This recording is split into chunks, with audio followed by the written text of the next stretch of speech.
30 times.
And stop.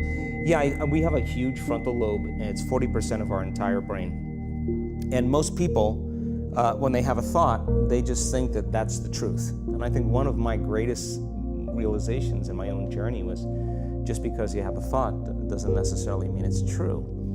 So if you think 60 to 70,000 thoughts in one day, and we do, and 90% of those thoughts are the same thoughts as the day before, and you believe that your thoughts have something to do with your destiny, your life's not going to change very much, because the same thought leads to the same choice leads to the same behavior creates the same experience, and the same experience produces the same emotion. And so then the act of becoming conscious of this process to begin to become more aware of how you think, how you act, and how you feel, it's called metacognition. When you feel the urge to breathe, you breathe in fully and keep it for 10-15 seconds. Then that's one round. Fully in and keep it. And now you press your belly,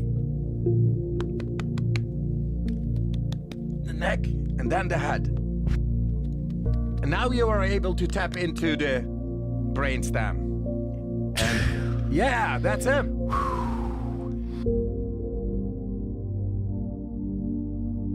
30 times.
And stop. Not being defined by a vision of the future, then you're left with the old memories of the past, and you will be predictable in your life.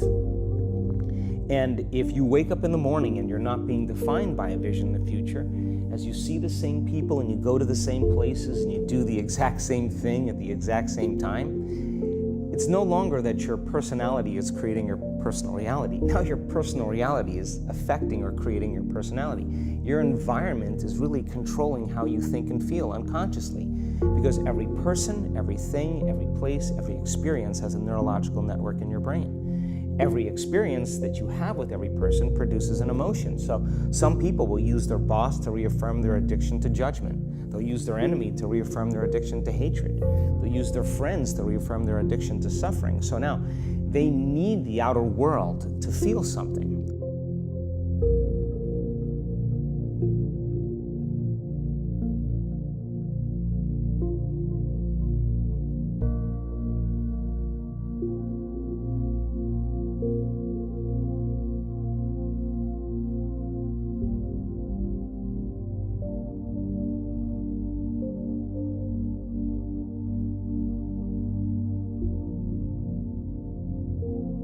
When you feel the urge to breathe, you breathe in fully and keep it for 10-15 seconds.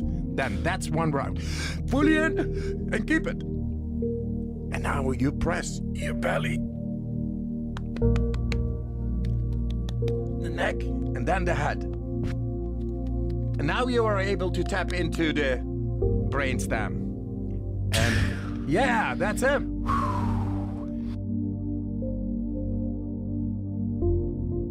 30 times.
And stop.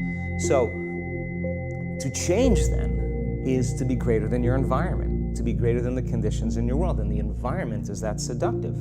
So then, why is meditation the tool? Well, let's sit down, let's close our eyes, let's disconnect from your outer environment. So if you're seeing less things, there's less stimulation going to your brain. If you're playing soft music or you have earplugs in, less sensory information coming to your brain, so you're disconnecting from your environment. If you can sit your body down and tell it to stay like an animal, stay right here. I'm gonna feed you when we're done. You can get up and check your emails, you can do all your texts, but right now, you're gonna sit there and obey me.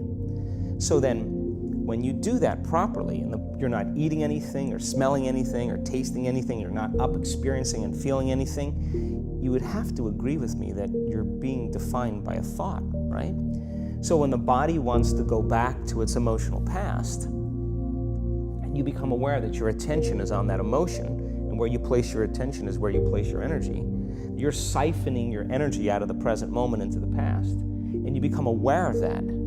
And you settle your body back down in the present moment, because it's saying, well, it's 8 o'clock. You normally get upset because you're in traffic around this time. And here you are sitting, and we're used to feeling anger, and you're off schedule. Oh, it's 11 o'clock, and you usually check your emails and judge everybody. Well, the body's looking for that predictable chemical state. Every time you become aware that you're doing that, and your body is craving those emotions, and you settle it back down into the present moment, you're telling the body, it's no longer the mind, that you're the mind, and now your will is getting greater than the program. When you feel the urge to breathe, you breathe in fully and keep it for 10-15 seconds. Then that's one round. Fully in and keep it. And now you press your belly, the neck, and then the head. And now you are able to tap into the brainstem. And yeah, that's him.